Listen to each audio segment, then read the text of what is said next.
আমার প্রভুকে বাণীবাহক বলা অপমানজনক। দাঁড়ান দাঁড়ান, আপনি মানুষকে উত্তর দিতে দেন না? তার মানে আপনি মানুষকে বোকা বানাচ্ছেন, ঠিক না ভুল?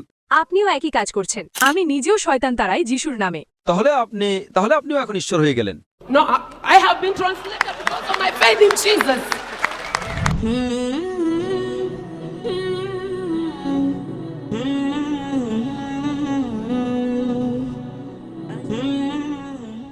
আমার নাম রোজ এবং আমি কাটার এয়ারওয়েজে কাজ করি। আমার প্রশ্নটি হলো, আমি শুনেছি আপনি ধর্ম নিয়ে অনেক কথা বলেন এবং আমি বাইবেলের কথা বলবো কারণ আমি সেটাই জানি। আপনি বলেন আপনি যিশুকে একজন ধর্মীয় নেতা হিসেবে উল্লেখ করেন, কিন্তু আমার জানা মতে যিশু কোনো ধর্ম প্রবর্তন করতে আসেননি, এমনকি তিনি কোনো ধর্মীয় নেতাও নন। যিশু এই পৃথিবীতে যা প্রবর্তন করেছিলেন তা হল ঈশ্বরের রাজ্য, কিংডম অফ গড। দ্বিতীয় প্রশ্ন, হয়তো আপনি বিস্তারিত বলতে পারবেন ঈশ্বরের ধর্ম কোনটি? কারণ আমি যতদূর গবেষণা করেছি আমি বুঝতে পেরেছি যে যিশু, যিনি আমার প্রভু এবং মুক্তিদাতা, তিনি এগুলোর কোনোটাই প্রবর্তন করেননি। তিনি স্বর্গের শাসন ব্যবস্থা প্রবর্তন করেছিলেন। অন্য কথায়, তিনি স্বর্গীয় শক্তির মাধ্যমে পৃথিবীকে এক নতুন শাসন ব্যবস্থার অধীনে আনতে চেয়েছিলেন। এখানে অনেক বিতর্ক আছে। অন্য প্রশ্নটি হল, বোন, দয়া করে একবারে একটি প্রশ্ন করুন। আপনি ইতিমধ্যে দুটি প্রশ্ন করে ফেলেছেন। উত্তর দেওয়ার পর আপনি পরের প্রশ্নটি করতে পারবেন।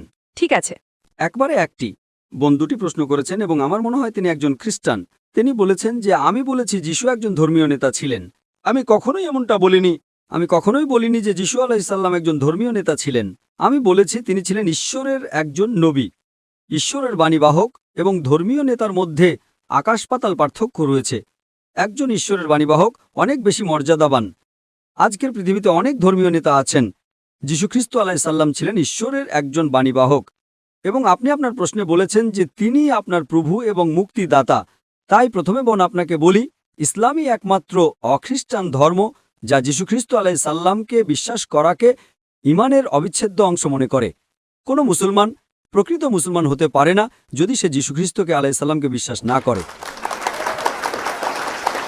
আমরা বিশ্বাস করি যে যীশুখ্রিস্ট আলাইহিসসালাম সর্বশক্তিমান ঈশ্বরের অন্যতম শ্রেষ্ঠ বাণীবাহক ছিলেন। আমরা বিশ্বাস করি যে তিনি ছিলেন মসীহ, যাকে অনুবাদ করলে হয় খ্রিস্ট। আমরা বিশ্বাস করি যে তিনি অলৌকিকভাবে কোনো পুরুষের হস্তক্ষেপ ছাড়াই জন্মগ্রহণ করেছিলেন, যা আজকের অনেক আধুনিক খ্রিস্টান বিশ্বাস করে না। আমরা বিশ্বাস করি যে তিনি ঈশ্বরের অনুমতিতে মৃতকে জীবন দান করেছিলেন। আমরা বিশ্বাস করি যে তিনি ঈশ্বরের অনুমতিতে জন্মান্ধ এবং কুষ্ঠ রোগীদের সুস্থ করেছিলেন। মুসলমান এবং খ্রিস্টানরা এই বিষয়গুলোতে একমত। কিন্তু কেউ প্রশ্ন করতে পারে, তাহলে মতপার্থক্যটা কোথায়? মতপার্থক্যটা হলো অধিকাংশ খ্রিস্টান বিশ্বাস করে, যার মধ্যে আপনিও আছেন, যা আপনার প্রশ্ন থেকে বোঝা গেল, যে যীশুখ্রিস্ট আলাইহিসসালাম নিজেকে ঈশ্বর দাবি করেছিলেন, এবং অধিকাংশ খ্রিস্টান বিশ্বাস করে যে যীশুখ্রিস্ট আলাইহিসসালাম হলেন ঈশ্বর। বোন, আমি আপনাকে মনে করিয়ে দিই, আমি তুলনামূলক ধর্মের একজন ছাত্র। আমি বাইবেল পড়েছি। পুরো বাইবেলে এমন একটিও স্পষ্ট উক্তি নেই যেখানে যীশুখ্রিস্ট আলাইহিসসালাম নিজেও বলেছেন যে আমি ঈশ্বর, অথবা যেখানে তিনি বলেছেন আমার উপাসনা করো। যদি বোন আপনি বাইবেলের যে কোনো জায়গা থেকে এমন একটি স্পষ্ট উক্তি, বাইবেলের যে কোনো জায়গা থেকে এমন একটি দ্ব্যর্থহীন উক্তি যেখানে যীশুখ্রিস্ট, তার উপর শান্তি বর্ষিত হোক, নিজে বলেছেন যে আমি ঈশ্বর, অথবা যেখানে তিনি বলেছেন আমার উপাসনা করো, তাহলে আমি জাকির নায়েক আজই খ্রিস্টান ধর্ম গ্রহণ করতে প্রস্তুত।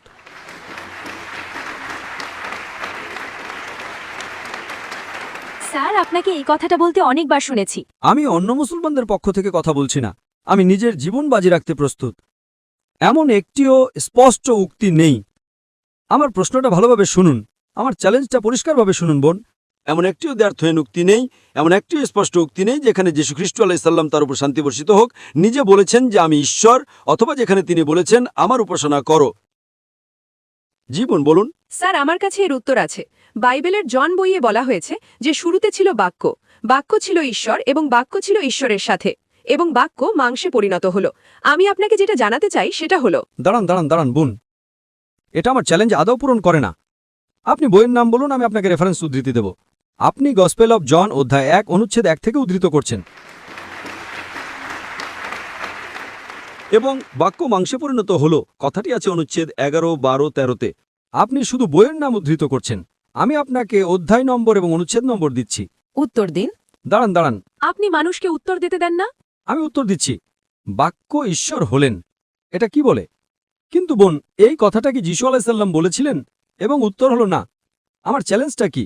বাইবেলের যে কোনো জায়গা থেকে এমন একটিও স্পষ্ট উক্তি নয়, এমন একটিও দ্ব্যর্থহীন উক্তি নয় যেখানে যীশুখ্রিস্ট আলাইহিসসালাম নিজে বলেছেন নিজে বলেছেন, মানে সেটা লাল রঙের লেখা থাকার কথা। রেড লেটার বাইবেল নামে একটা বাইবেল আছে, আপনি যদি খ্রিস্টান হন তবে হয়তো জেনে থাকবেন।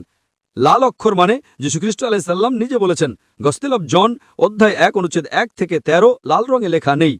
আমি এটার উত্তর দেব। স্যার আপনাকে এই কথাটা বলতে অনেকবার শুনেছি। দাঁড়ান, আমাদের উত্তর দিতে দিন। সবার আগে আপনি আমার চ্যালেঞ্জ পূরণ করেননি। এটা যীশুখ্রিস্ট আলাইহিস সালাম নিজে বলেছেন এমন হতে হবে। এগুলো যিশুর কথা নয়, এগুলো ফাইলো নামের একজন ইহুদির কথা। ঠিক, এটি ফাইলো নামের একজন ইহুদির কথা, এবং তিনি কখনো এর জন্য ঈশ্বরত্বের দাবি করেননি। তবু আমি আপনাকে সাহায্য করব। এটা কি বলে? শুরুতে যাই হোক, আপনার উদ্ধৃতি সঠিক ছিল না, আমি আপনাকে হুবহু উদ্ধৃতি দেব। গসপেল অফ জন অধ্যায় 1 অনুচ্ছেদ 1 বলে, শুরুতে ছিল বাক্য, বাক্য ছিল ঈশ্বরের সাথে, এবং বাক্যই ছিল ঈশ্বর। In the beginning was the Word was with God, and the Word was God. এবং পরবর্তীতে এটা বলে বাক্য মাংসে পরিণত হলো। যদি আপনি একমত হন যে বাক্য ঈশ্বর, এবং যদি আপনি বাক্য শব্দটাকে ঈশ্বর দিয়ে প্রতিস্থাপন করেন, তবে এর অর্থ দাঁড়ায় শুরুতে ছিল বাক্য হয়ে যায় শুরুতে ছিল ঈশ্বর, ঈশ্বর ছিলেন ঈশ্বরের সাথে। আপনি কি বলতে চাইছেন যে সেখানে দুজন ঈশ্বর ছিলেন? না, কারণ ঈশ্বরের বাক্য স্যার। আমাকে শেষ করতে দিন। প্রশ্নটা আপনি করেছেন, আপনি মানুষকে উত্তর দিতে দেন না। আপনি প্রশ্ন করেছেন, আমি উত্তর দিচ্ছি। আমার উত্তর শেষ করার পর আপনি উত্তর দিতে পারবেন। আপনি মাঝখানে বাধা দিতে পারেন না।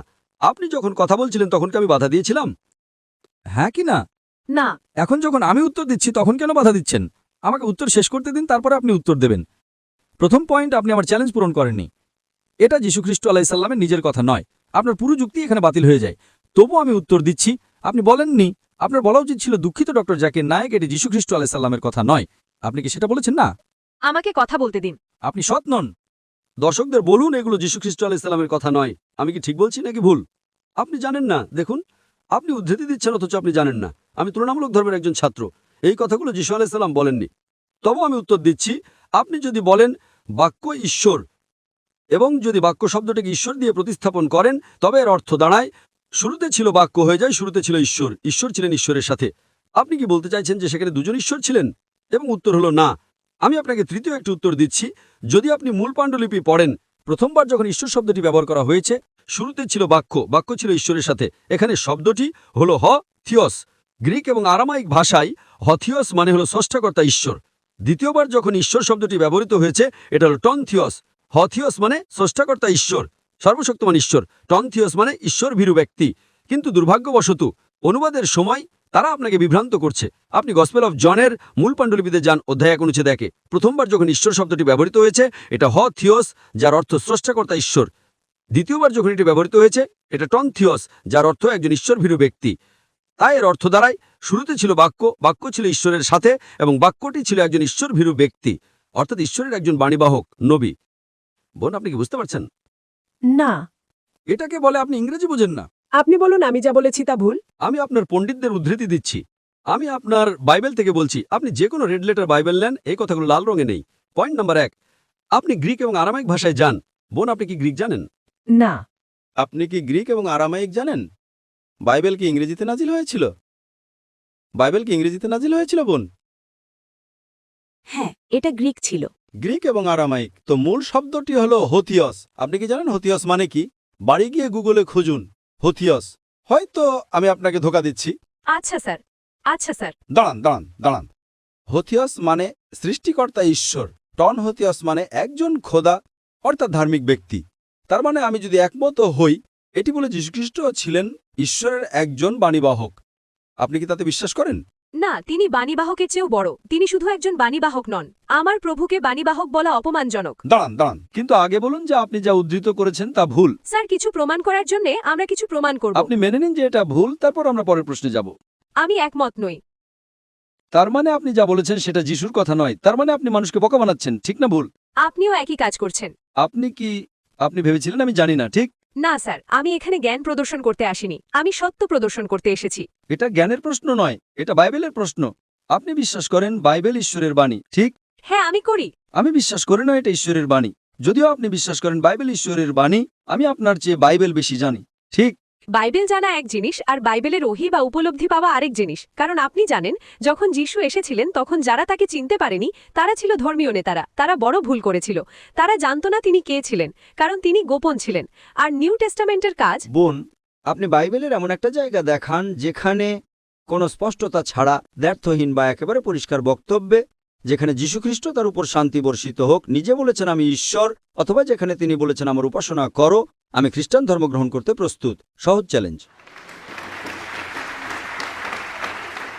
আর আপনি বাইবেলের এই বিশাল গ্রন্থ থেকে একটা আয়াত দেখাতে পারছেন না। আমাকে একটা প্রশ্ন করতে দিন স্যার। আপনি কি নিজেকে আপনার কথা থেকে আলাদা করতে পারেন? দুঃখিত।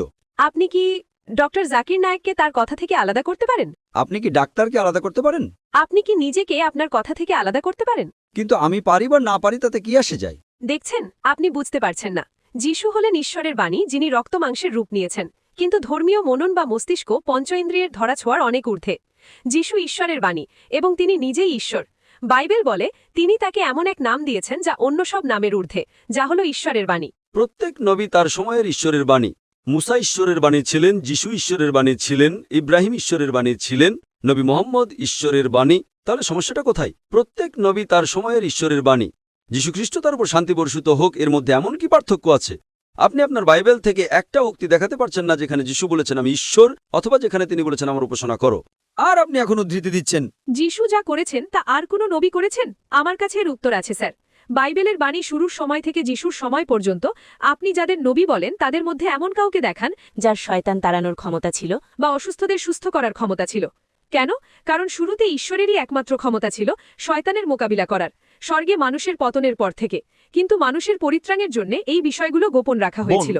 যদি কোনো ব্যক্তি কারোর ভিতর থেকে শয়তান বা জিন তাড়ায়, তবে সে কি ঈশ্বর হয়ে যায়? আজ অনেক মানুষ আছে যারা ঝাড়ফুঁক করে এবং তারা শয়তান তাড়ায়, তারা তো ঈশ্বর হয়ে যায় না। তারা যিশুর কাছ থেকে সেই ক্ষমতা পেয়েছে।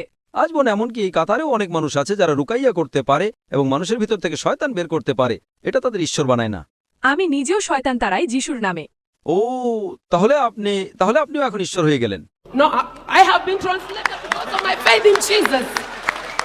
না, যিশুর প্রতি আমার বিশ্বাসের কারণে আমি পরিবর্তিত হয়েছি।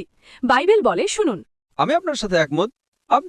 আপনি যদি বাইবেল পড়েন, ইনজিলে যখন যীশুখ্রিস্ট আলাইহিসসালাম মৃত লাজারাসকে জীবন দান করেন, তিনি সর্বশক্তিমান ঈশ্বরের কাছে প্রার্থনা করেছিলেন। যীশুখ্রিস্ট তার উপর শান্তি বর্ষিত হোক যত অলৌকিক কাজ করেছেন তিনি ঈশ্বরের নামেই করেছেন, তিনি নিজের ক্ষমতায় করেননি। আপনি আমাকে উত্তর দেননি। দুঃখিত, আমাদের হাতে সময় নেই। আপনি হল ভাড়া করে কালকে একটা লেকচার দিতে পারেন, এটা প্রশ্ন উত্তরের সময়। আপনি আমাকে উত্তর দেননি sir. Okay, can we have the next question?